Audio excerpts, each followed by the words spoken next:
Now, from the Islamic point of view, I look back again, right? From the Islamic point of view, the explanation is very simple. Islam has always stated that in the Quran, وَأَحَلَّ اللَّهُ الْبَيْعَ وَحَرَّمَ الرِّبَا. Allah allows business, but does not allow religion. And the outcome of the society not practicing what God says in this particular aspect is now obvious to everybody. And actually, one of the guys who admitted this is quotation from economist from Harvard. His name is Professor Kenneth Rogoff, and he studies debt of countries around the world over 800 years. He said, perhaps scholars who argue that Islamic financial system prohibition of interest generate massive inefficiencies ought to be looking at the system for positive ideas that Western policymakers might adopt. Okay. So, this is a contribution which Islam can give to the world now, to call them back towards their original values. Because the original values of Christianity, as well as the original values of Hinduism, and the original values of Judaism was not allowing the practice of making money from debt. But unfortunately, only Islam as a religion persists in that teaching, whereas the other religions have actually ignored it and modified the teachings. But unfortunately also, the Muslim world, the Muslim community themselves have also forgotten the basic teaching of their own religion. And that's the reason why even Muslim countries now are in debt, including the Muslim government and also the Muslim population in this country. Okay, I will stop there, and we will now open up for discussion if we have questions. Thank you very much.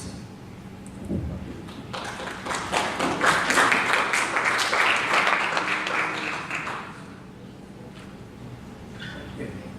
Any questions? Yes.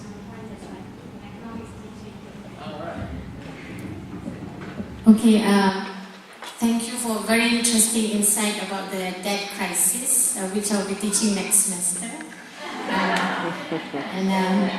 Maybe you can keep in touch afterwards.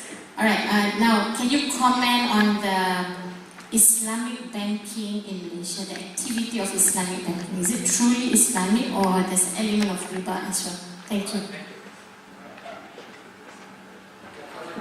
Yeah, I think my name is Dr. Manu, I'm from India, and I really would like to know what exactly is Islamic banking, because she has asked the same question, and being from India and not getting indulged into either taking interest or giving interest is a very difficult situation for us, because we are in a system where I don't know whether it is possible practically to be out of it.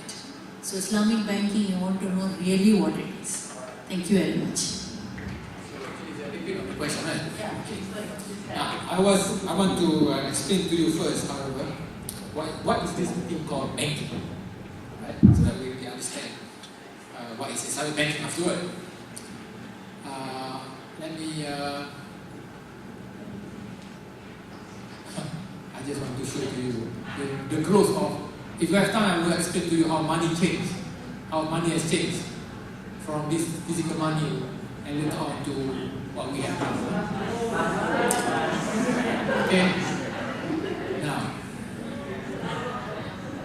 by the way, okay, let me just before answering your question, let me explain to you the story of money first. Because I assume you are probably very curious to find out. This was originally the kind of money that people in this part of the world use. These are called dowry shares. So people want to get married last time, they want to pay for dowry, they will bring this. A pretty girl probably has one set of these dowry shares. Less pretty, maybe half a set or something like that, right? Alright. And then the Chinese traders came here and introduced what's called copper money. And then when the monsoon season came, they had to make their own money because the Chinese didn't come because of the big waves. So this became the money used by the Malay communities on the East Coast, especially, and then later on went to the West Coast. So these are kind of money people use to buy stuff. Okay.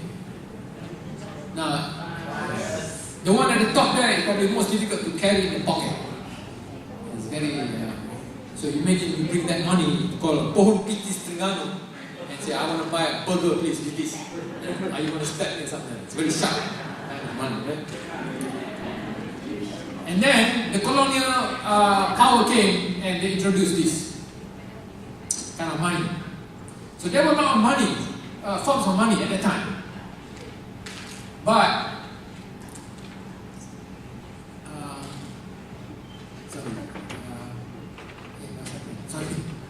okay. So they were given from money, but the colonial government's money was most popular. So over time, the other forms of money were not as popular as the colonial money. But what happened was, let me go very quickly. The history of the thing was, they started to introduce the British form of monetary system. 1959, Bank Negara was established. This is actually on the same model as the Bank of England. And 1967, Ringgit Malaysia was introduced. And 1975, the Malaysian Money Act was enforced. What is the Malaysian Money? What does Malaysian Money Act do?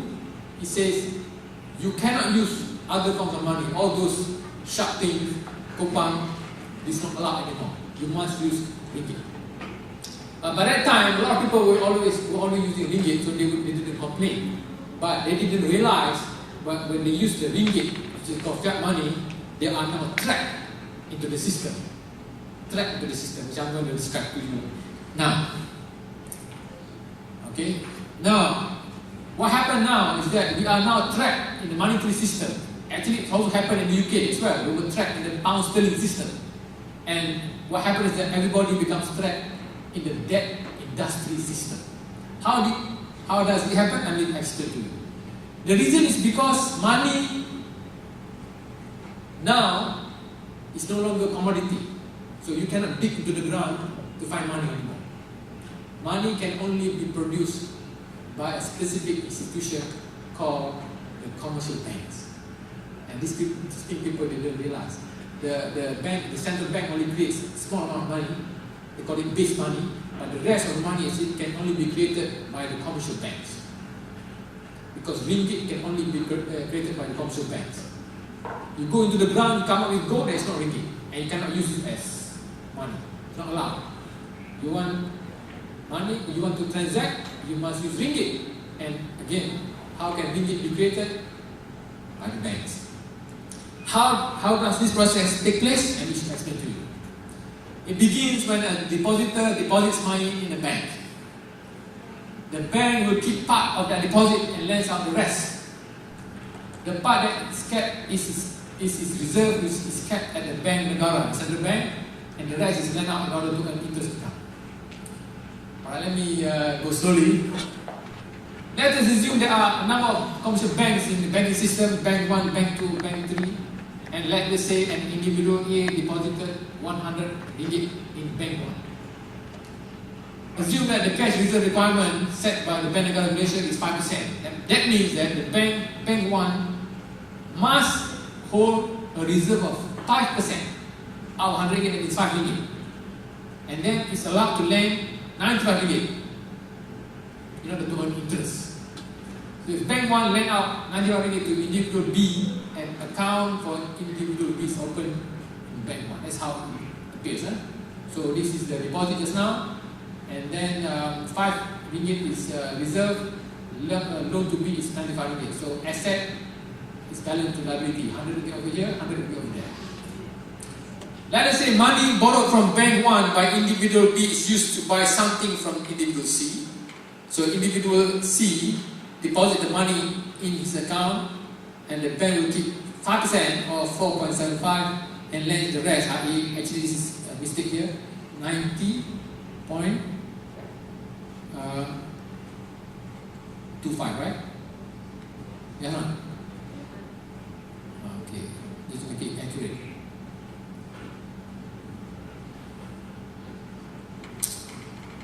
So, this is how it looks like. Again, let me do it properly. It's actually 90.25. Okay? So now, you have money borrowed by individual D is recorded as an account in bank 3, and then the process continues until the result becomes 0. So this is how it looks like. Now, let me credit here, 25 here, 25 here. So now, take a look here. This is initial 100 ringgit. Look at that. How much is total deposit now? 2,000 ringgit. From 100 ringgit, the deposit has actually multiplied to become 2,000 ringgit. Consisting of what? Consisting of 100 ringgit reserve and 1,900 ringgit what? What is 1,900 ringgit? Remember? What's that? What happened? The first bank, what is this 95 ringgit? That was a loan, remember? So this is the first round loan, second round loan, third round loan, and altogether the total loan now is 1,900 ringgit. So money now has expanded. From 100 ringgit, money supply now has increased to 2,000 ringgit. But physically, is there an increase now? No, it's all written down only. So the original deposit of 100 ringgit in bank 1 has created additional deposit of 1,900 ringgit. The total loan created is 1,900 ringgit. Total cash reserve is 100 ringgit. Total loan created 1,900 plus 100, that becomes 2,000, and that is the total money. Okay. So now that's why if you study economics, you have different categories of money. I don't want to go into the details.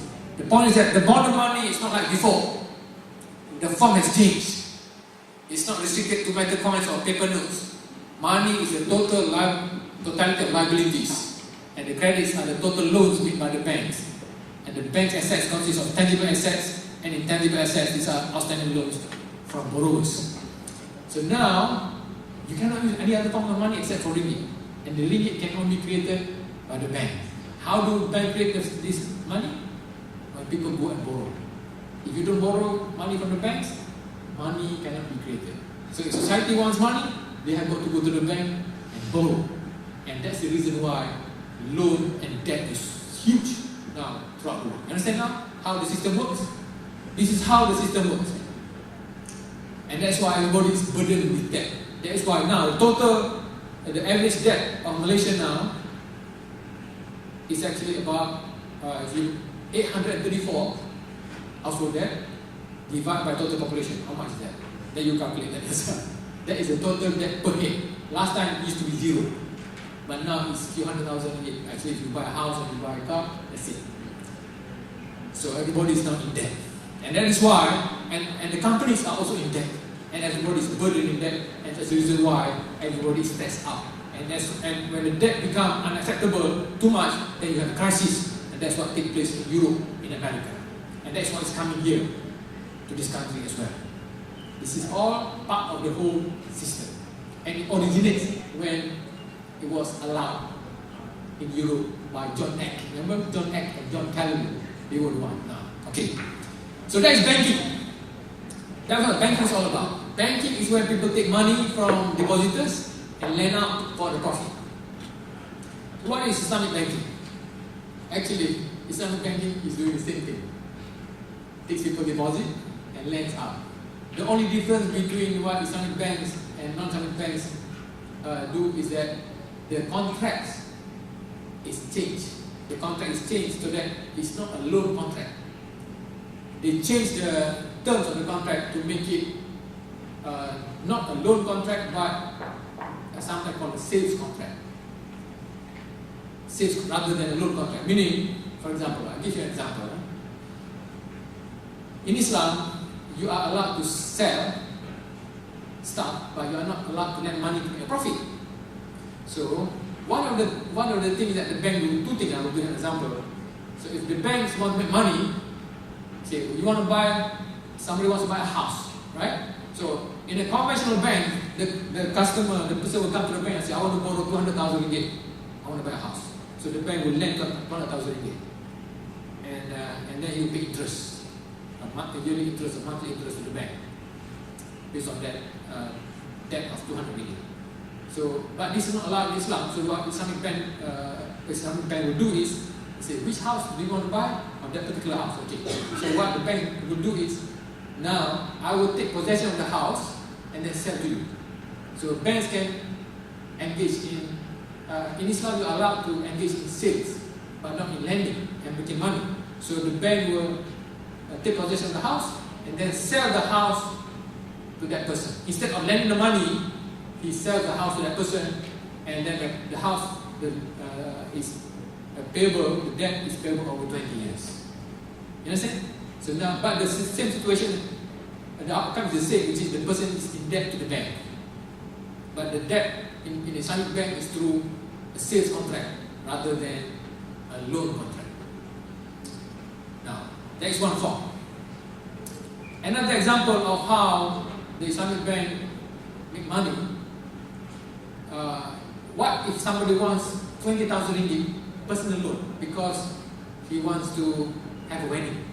He wants to have a wedding like a movie star. 50,000, right? Because he or he has been reading a lot of entertainment magazines, right? So all these fancy weddings is very attractive. Alright.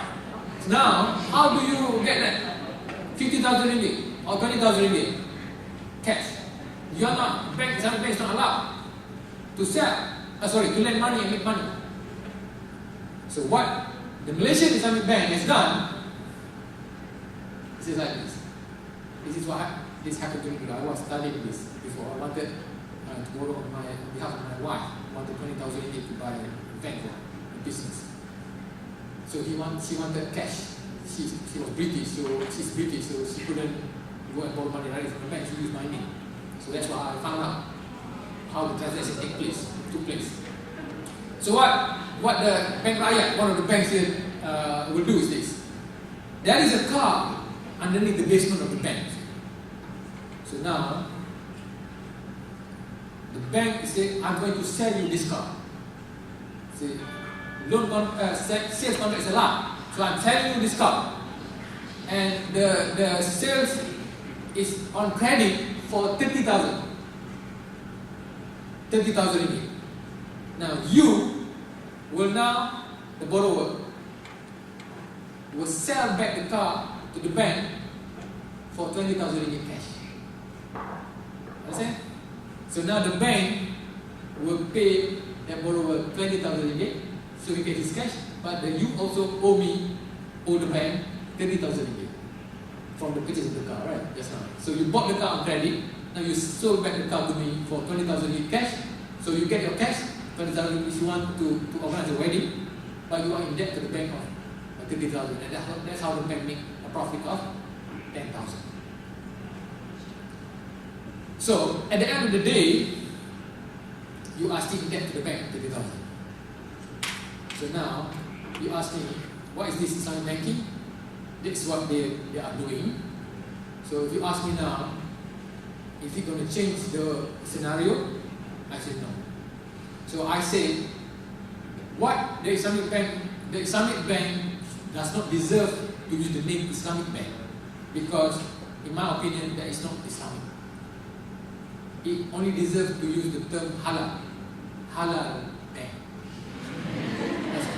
Not Islamic bank, because Islamic is actually to be to the ideal of Islam, right? But when you do something like this, you can call yourself halal, but don't call yourself Islamic.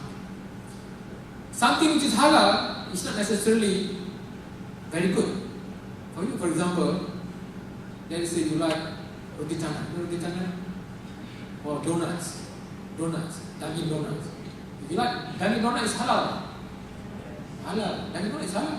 So you eat daging donuts in the morning, 5 donuts. In the afternoon, you eat 5 donuts. In the evening, another 5 donuts. Halal or not? then the next day, another 5 donuts. 5 donuts. 5 donuts. What happened to you? You collapse.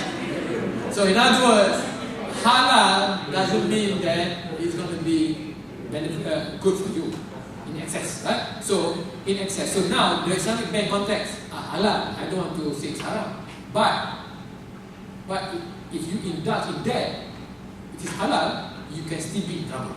And Islamic banks encourage people to be in debt because that's how they make money. So that's why I say there are halal banks which may not necessarily solve the problem, and therefore they deserve to be called only halal banks but not Islamic banks. Yes, understand my point? Alright, okay. So that is an answer to your question. So the solution to the whole problem is actually to make sure that the level of debt in society is down. Now I forgot to mention to you, in the Muslim world just now, while Europe was experiencing growth, the Muslim world, they had another institution which actually used to be very important in the Muslim world.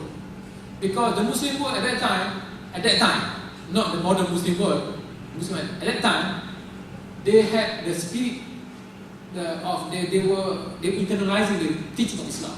The teaching of Islam was the world is temporary and the hereafter is more important.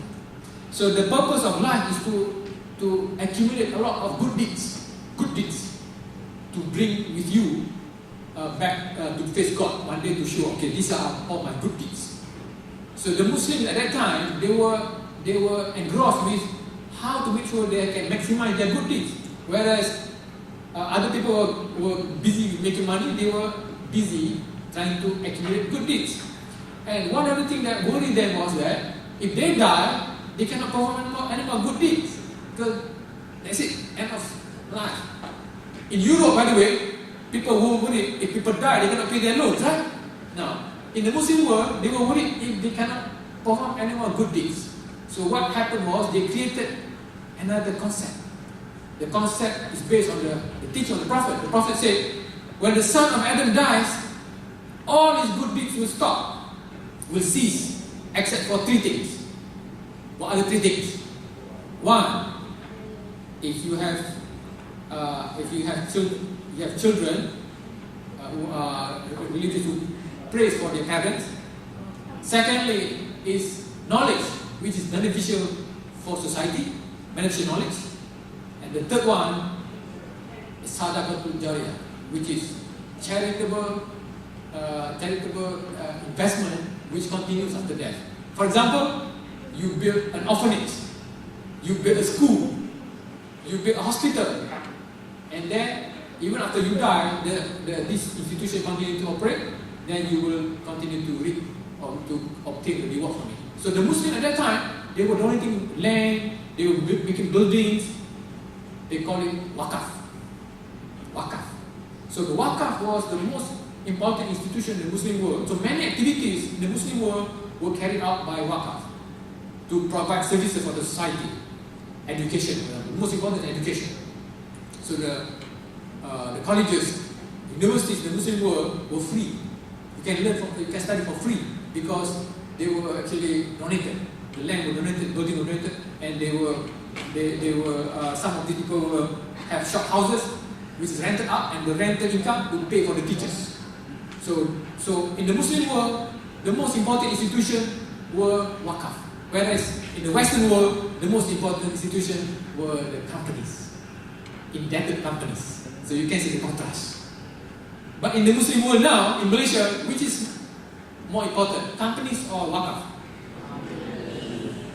So the nature of the institution will tell you how far the Muslim society has left the ideals of Islamic teaching. Okay? Alright, now I have some questions here. I don't know why they like to write rather than ask directly. If all conventional banks, oh yeah, it's your question before. You say how can we get out of this situation, right? I'll answer your question first. How do we get out of this trap of having to of living without being in debt? Actually, it's what I'm trying to practice now. I used to be in debt as well. But now I teach my children as well. I say actually it's possible to live without getting to debt. Actually, if we continue to live the way we are living, the system which is taught to us, which puts debt as a very important industry, we are in trouble. Our future generation are going to be in trouble. So we have to change the system. And how do you change the system? It's very easy. The system cannot survive. Just now you see the table now. The table actually, the growth is when people borrow money from the bank, right? It all went up from 0 to 1,900, right? This is actually debt. How did debt increase? It's because people go to the bank to borrow money. And that's the reason why the price of houses you are not in the market yet, but if you ask some of your friends, the price of houses are increasing all the time. This is not a Malaysian phenomenon. This is UK, US, everywhere, all over the world. Why? Because people go to the bank to borrow money to buy houses. So the house price keeps going. Because when somebody wants to sell the house, last time, people go to the bank and say, okay, how much is your house? Sorry, to the seller of the house, the guy says, 10,000 ringgit. So he will go, I have only 5,000 ringgit. 10,000 ringgit, I don't have the money. So the guy will then say, okay, I will sell it for 5,000 ringgit, or then there's no sales because the guy has not got enough money. But what happens now is that the guy goes to the seller and says, how much is your house? 10,000 ringgit. In the pocket, 5,000 ringgit.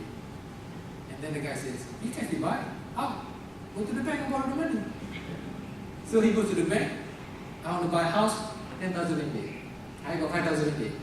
Can I borrow 5,000? Of course the bank will say, because the bank wants profit, right? Interest. So he gets 5,000 from the bank. He buys a house for 10,000 ringgit. So it saves this place. Now, the neighbor will ask the guy, hey, you sold your house, 10,000 ringgit. Alright, I will sell my house for 15,000 ringgit. See what happens. So he puts up notice. House for sale, 15,000 ringgit. Somebody comes along. How much is your house? 15,000 ringgit. How much have you got in your pocket? 7,000 ringgit. I don't have enough money. Hey, go borrow money from the bank. Right? So he goes to the bank, another 8,000 ringgit, and then he buys the house for 15,000 ringgit. So now the price of house has increased from 10,000 to 15,000 ringgit. So the third neighbor says, how much is the house for? 15,000. You can see sell the house for 15,000 ringgit. See or not? So he will put up to 20,000 ringgit. And people go to the bank, borrow some money to buy. That's how the price of houses keep rising and rising. So as long as you have a bank which finances the purchase of houses, the price will always go up and up and up. Not only houses, but everything else. That's the reason why you have inflation, which you study, you teach in economics, why you have inflation all the time. It doesn't come down, right?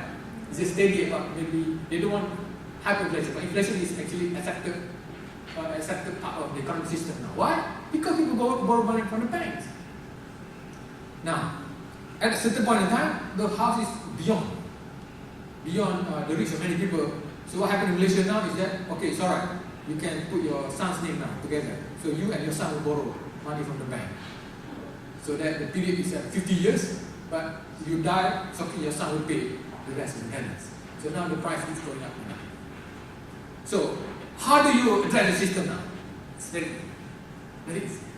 There are two things actually, two things which people are in debt. You are not in debt to buy burgers, right? Or food. Only two things actually, the most important two things. House and cars. Right? I want to tell this to young people when they grow, when they are older, later on, remember this. Two things. But you can still escape. For your own personal good as well as to change the system. Number one, cars. Can you buy a car without borrowing money from the bank? No. Of course you can. If you cannot find a car outside there which is within your reach, you are welcome to buy my car. Sorry. Or a car like my car, which is only 5,000 ringgit. My car is a 1991 Honda Accord. In the market now, it's less than 10,000 ringgit. If you want something more modest, Proton Saga, 3,000 ringgit. You were asking me just now, you want to buy a car or you want to buy a nice car? Or brand new car. If you want a brand new car, I cannot help you. But if you want a car for transport, my car can go 150 km an hour, no problem. Very reliable. I go all over the country. I've been to Perlis, Johor, in my car.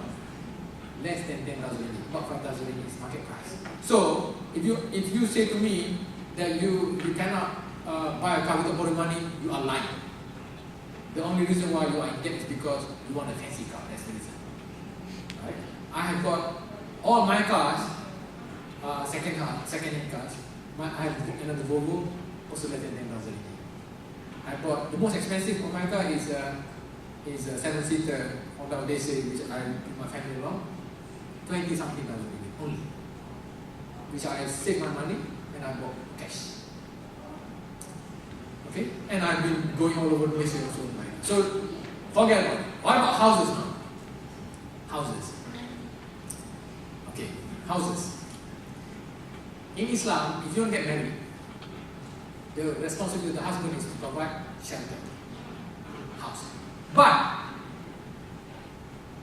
must he buy the house in order to get married? No. You must have shelter. You must provide shelter for your family. But you can do that by renting. That's the problem. A lot of people think that they must buy the house, and then they end up in debt for 40 years. Actually, they can always rent a house, and they still have a place to stay, right? So you can avoid that and still have a place to stay by renting. And one of my friends, he is a financial controller in the company. He says, he was in the bank before this. He said, the stupidest thing for people to do is to borrow money and buy a house from a bank. You borrow from your mother-in-law, it's okay.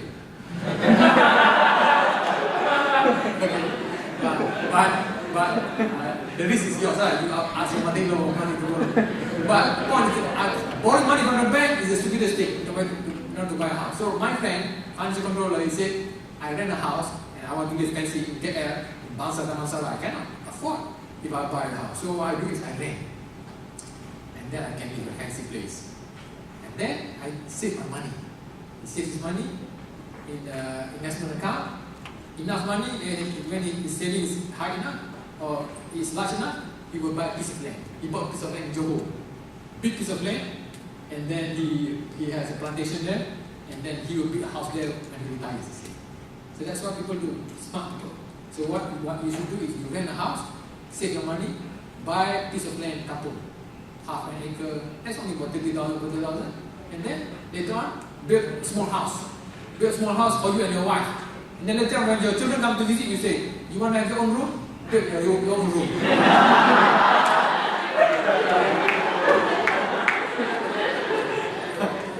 You are not in debt, right? You will not be in debt.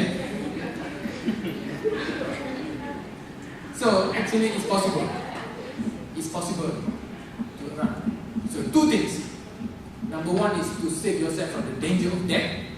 Because you saw the person who was asked to leave the house just now, the picture, remember the photo? That person was in debt and couldn't pay the debt to the bank, and he has to get out in the house.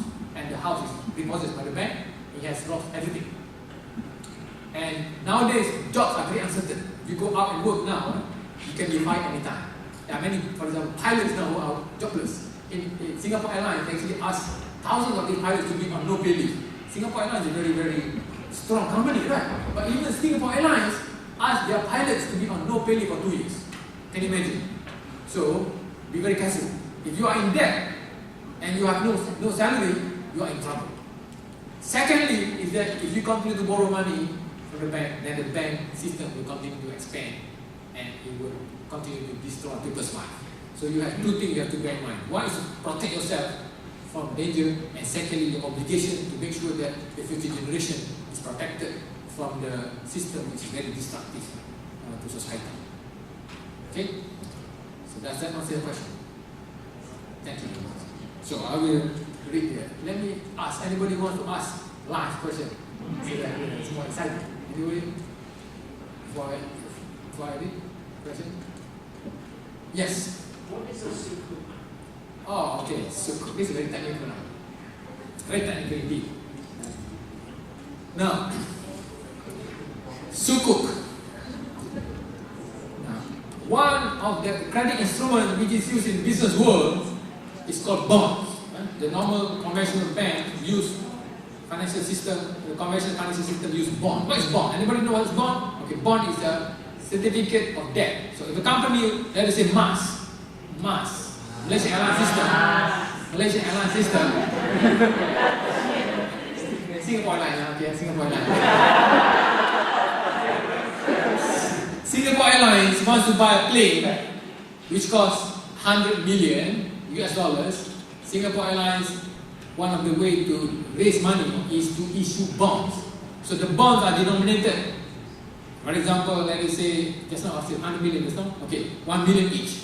So Singapore Airlines will sell the bond certificate to 100 investors. Each one will invest 1 million. And the majority is, let's say, over 5 years. So in 5 years, Singapore Airlines has got to pay back investors the $1 million investment. And in the meantime, Singapore Airlines will pay interest on that. That's called bond. Alright, that's called bond as a credit instrument. So that's how they finance their operations. But in Islam, that's not allowed. When you borrow money, you pay interest over the 5-year period. That's not allowed. So how do Singapore Airlines or Malaysian Airlines want to get around this? What they do is they look back at the instrument used during the time of the Prophet and companions. They found what is called a practice called in Arabic is called SAKK, S-A-K-K, which is certificate of ownership rather than certificate of credit. So what happened is that Singapore Airlines or Malaysian Airlines will say to the market, we need 100 million to buy a plane, so we will issue a certificate of ownership of the plane. Certificate of ownership of the plane. So you have 100 people who will invest by owning the 1/100 of the planes. So now, instead of lending money, they are now owning the planes. In the meantime, so what happens is that normally they use what's called special purpose vehicle. They create another company. The company will be the one who will get investors, and the company will buy the plane and then lease it to Singapore Airlines. And then Singapore Airlines will pay a rental on the plane, and the monthly rental becomes the income for the investors in lieu of the interest payment. So at the end of 5-year period, they will surrender back the certificate of ownership and get back their money. Okay, that is called sukuk. Now let me just introduce you to another complexity to the issue. See, what happens is that many investors, the bond investors, when they at the end of the 5-year period, they will get their money back. They invested 1 million, that's not right. So they will get their $1 million back. But when you invest, you become owner of the plane, you will get back your 1/100 ownership of the plane, but the plane value has probably gone down after 5 years, right? So it may not now be 100 million, it could be 50 million only. So when you get back 1/100 of 50 million, that means you are only going to get 500,000. So the investors will say, I don't want 500,000. If I use bond, I get 1 million back. Now you're only giving me 500,000. So that is the complexity which is faced by the sukuk market. So some Islamic banking scholars, they are faced with these people who want to invest, but they don't want to take the risk. They don't want to lose money. So the Malaysian sukuk experts have come up with a contract that says that Singapore Airlines will pay back, or Malaysian Airlines will pay back to you the original amount of $1 million. But scholars from the Middle East who really understand Islam says this is not Islam anymore. Because in Islam, when you do business, you cannot guarantee that no loss. If there is no such thing as no loss business, no possibility of loss. So if you invest and you get your money back 1 million full without any possibility of it going down, there is no other business. So the Middle East experts, to add to the story, the Middle East Islamic finance expert have stated that the sukuk, which is issued by Malaysian organizations, is not really Islamic according to their opinion. Does that answer the question? Okay. Now, if all conventional banks were to practice Islamic financial system, the banking industry may collapse as there will be no competition. How do we deal with unemployment? Okay. Let me. So, if the whole thing stops, of course there will be unemployment. Actually, let me explain. You don't have any choice. If we continue the way we are doing, you're not going to be unemployment anyway, right? What is going to happen under the present system is that you have periods of booms and then bust. You have a period of economic growth because people borrow money to do business, and then they are in trouble and then it collapses. So there will be unemployment, but the process is very abrupt, and that's caused a lot of problems for society when you have abrupt, what's called structural changes. Now, under Islamic system, you will never have unemployment problem because you don't have this excessive growth of the economy. The growth will be slow, but it will be steady. There won't be sudden problem of debt because there is no debt in society, because debt is not allowed. Sorry, it's not allowed. That industry is not allowed. You have debt, but debt is only for people who are desperate. So it's a very small amount. In the economic, debt is very small. So you don't have the sudden changes. So now, if you ask me what's going to happen, in reality, there will not be a sudden disappearance of the financial system. That's not going to happen. Because out there, people are still in love with finance, right? They still are in love with buying houses and buying cars. So, what is going to happen in reality, if I call to the society now, it's time to change the system, people will slowly change their values, right? They will slowly change their values, and therefore, the banking system will slowly become less profitable. If the future generation, all of you start to have the right values and do not borrow from the banks, so the bank profitability becomes slow, and then they will shift their resources from the banking into other sectors. So what's going to happen is that in reality, there will be slow shifting of the industry from banking to other sectors when the bank cannot make money.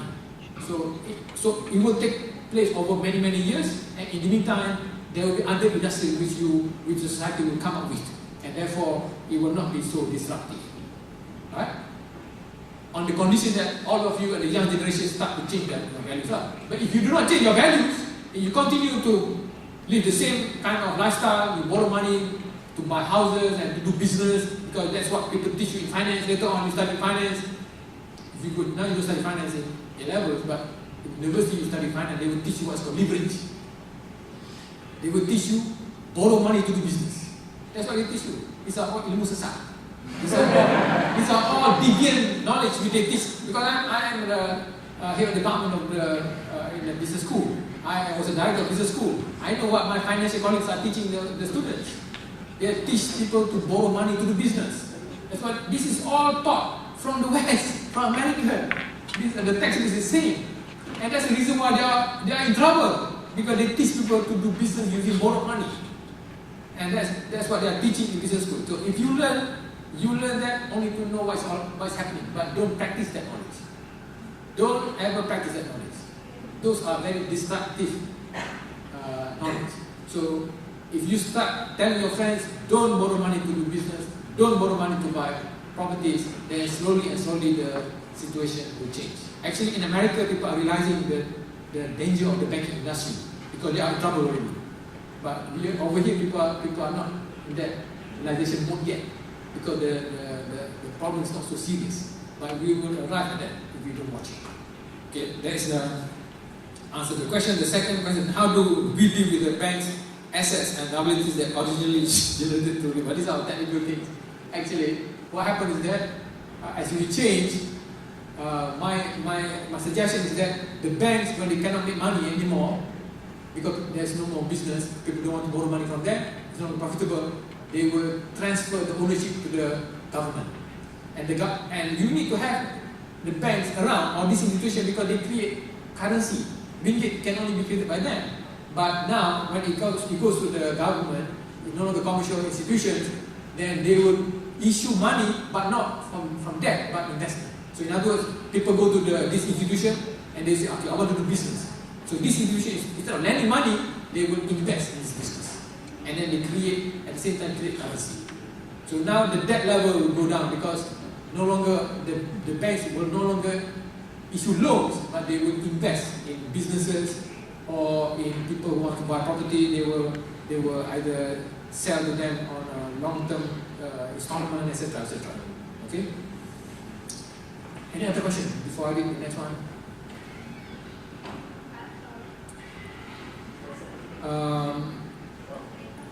Question?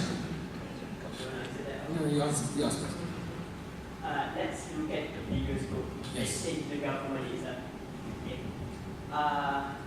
Let's say government wants to do something which is a necessity at that time. For example, bus in 1990s. Yeah. The project is a necessity for us to have access to another business. That's a necessity at that time. So how can we handle it without being in any debt? Let's say we put all our money, all our budgets into that project. So we don't really have enough budget to finance the rest of the sectors.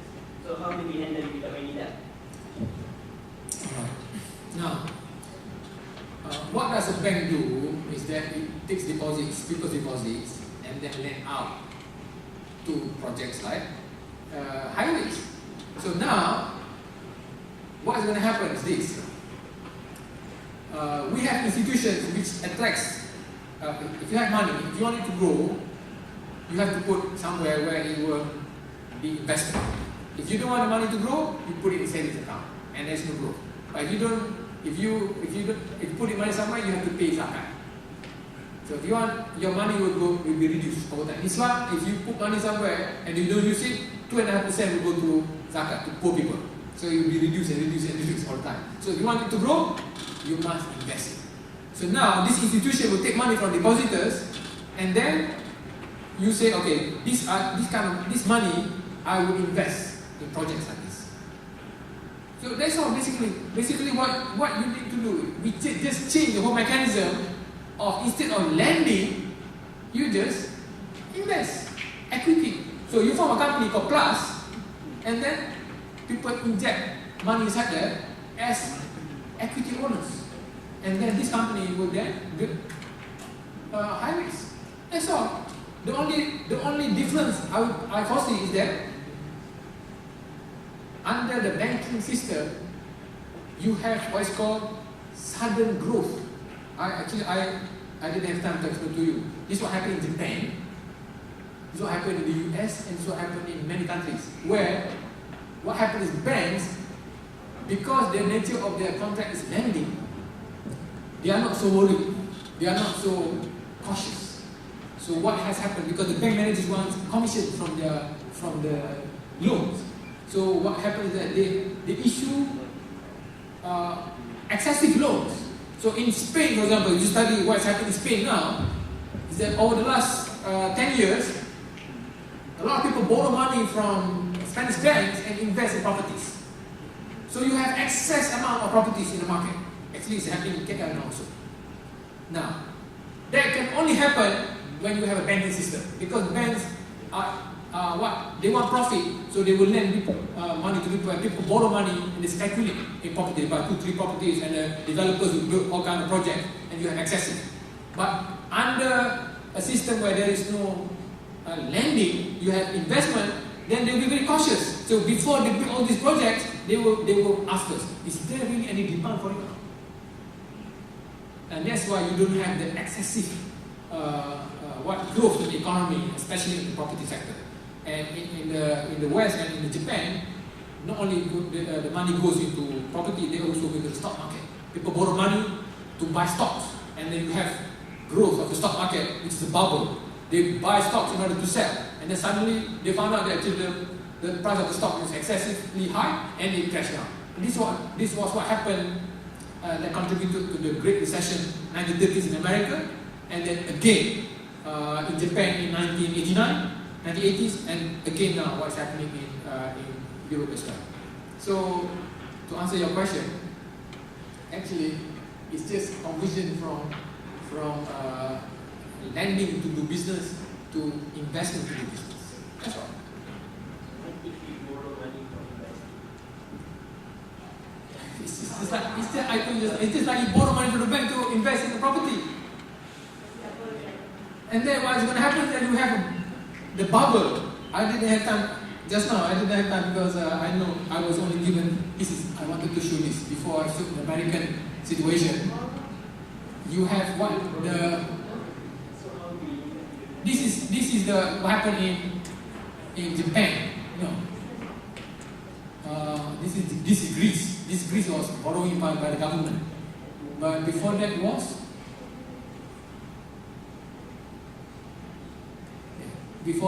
Japan. This is Japan.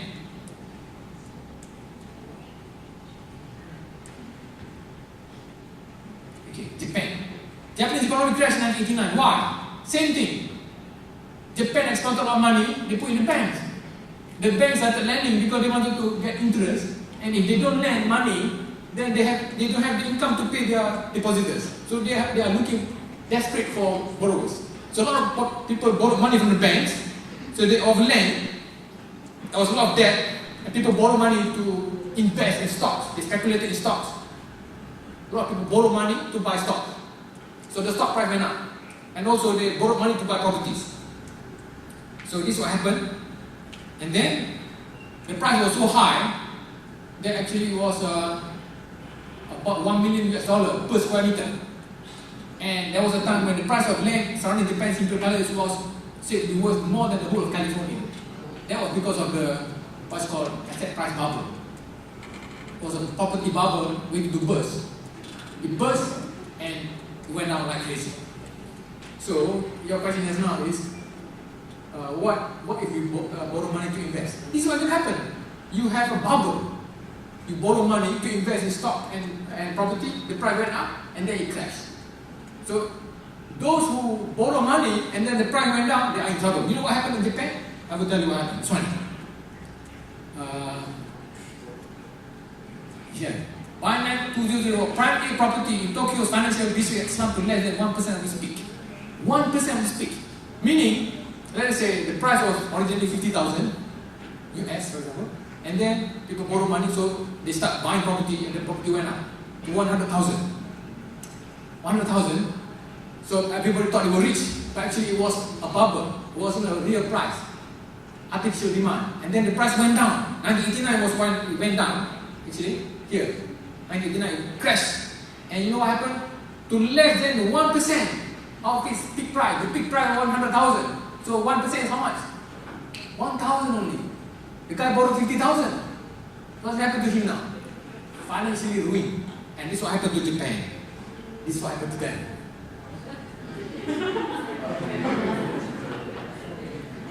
Okay? This is what happened to them. Okay? So your question, if you borrow money to invest, this is what will happen to you. If you don't watch it.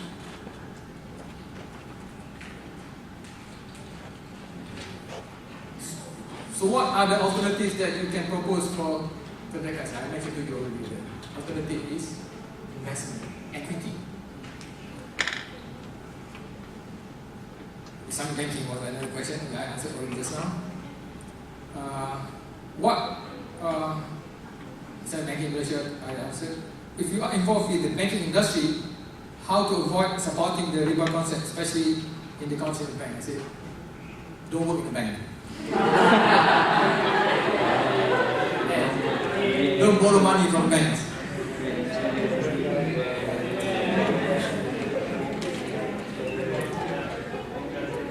Okay, why is Forex not allowed in Islam?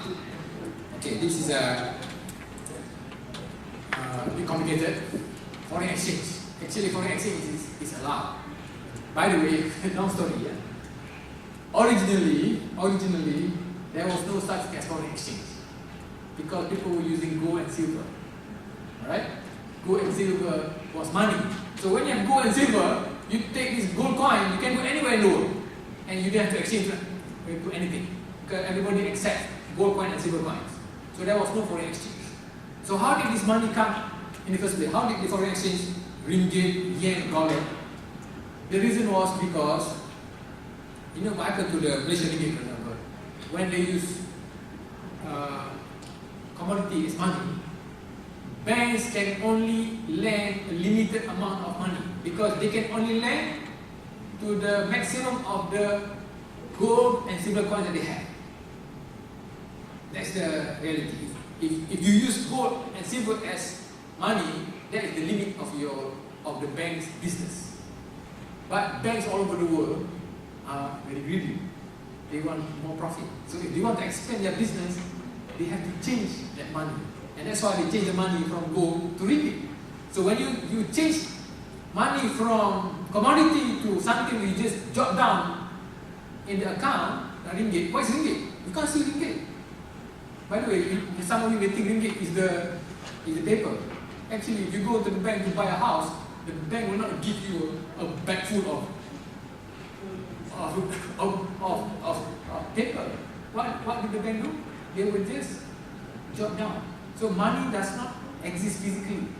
So when money doesn't exist physically, then the banks can lend as much as they can. The only thing they must be careful is that not too much to create instability and also hyperinflation. This happens all over the world. US dollar, pound sterling, the same thing. So now, the reason why you have the different currencies is because of the existence of the banking system. You understand? The banking system is greedy for money, so they change it, the nature of money from commodity to, they call it fiat money. Fiat money means money by authority, which doesn't exist physically. So the foreign exchange is a direct outcome of the usury system. If you get rid of the usury system, the money will go back to the original. But it will take time, of course. Now, the question is foreign exchange. So foreign exchange is allowed. Islam can exchange money. There's nothing wrong about that. What's not allowed is what is called futures contract. So in Islam, when it comes to money, gold and silver and staple goods, staple foods like rice and also wheat, Islam does not allow futures contract. What is futures contract? Futures contract is when you buy something and you deliver it in the future. It's not what's called spot. It's not directly executed. It's executed over a space of time. Let's say 3 months or 9 months. What's the reason for that? People do that in order to speculate. When you have a period, so price can change over the 9 month period, then price can change. So many people do engage in transactions of currency or even commodity. They buy rice not because they want to eat rice. They buy the rice, say 100 tons, hoping for the price of rice to go up, and then they will sell the contract. So when you have that kind of arrangement where you can execute in 9 months' time, meaning you deliver your money to exchange it, to execute the contract in 9 months' time, then you can actually speculate on these commodities like rice. So Islam doesn't allow it. Why? Because once you are able to speculate on basic food, the price will no longer be controlled by actual market. It's actually based on speculative market. And the price can go up very high and therefore cause a lot of trouble for people. Because people want to eat, now the price has gone up. And the price has gone up not because people want to demand to eat, it's because of speculative reason. So Islam doesn't allow that. And that's the reason why staple food, you cannot have futures contracts. And forex, yes, no, the question was not right actually. Yeah? It's not that Islam does not allow forex. Islam does not allow futures contracts in forex. Money as well as staple food. Alright, I don't have any more questions. Unless people have more questions. How far does the RPGP tax, the RPGP tax can cut down property price? Okay, thank you very much. This is quite advanced here. So the government realized that a lot of people are buying properties in order to speculate. So what they do is they buy property, they don't intend to stay in those houses, they buy this property and then they are hoping, let's say 100,000 condominium, and then in 1 year's time, the price will go up to 150,000, then they will sell 150,000. They don't intend to stay. So that is what a lot of people are doing. They invest, they borrow money, 100,000 is borrowed money, and then hoping that it will go to 150,000, so they will settle their loan with the bank 100,000, and then they pocket 50,000, their pocket, the difference. So this is what people are doing, and that's why the price of property has gone up. But it's very dangerous, because what if a lot of people are doing that, nobody wants to stay, the price will come down, and you have what happened in the US. And a lot of people will be out of job, and the whole economy will go into recession.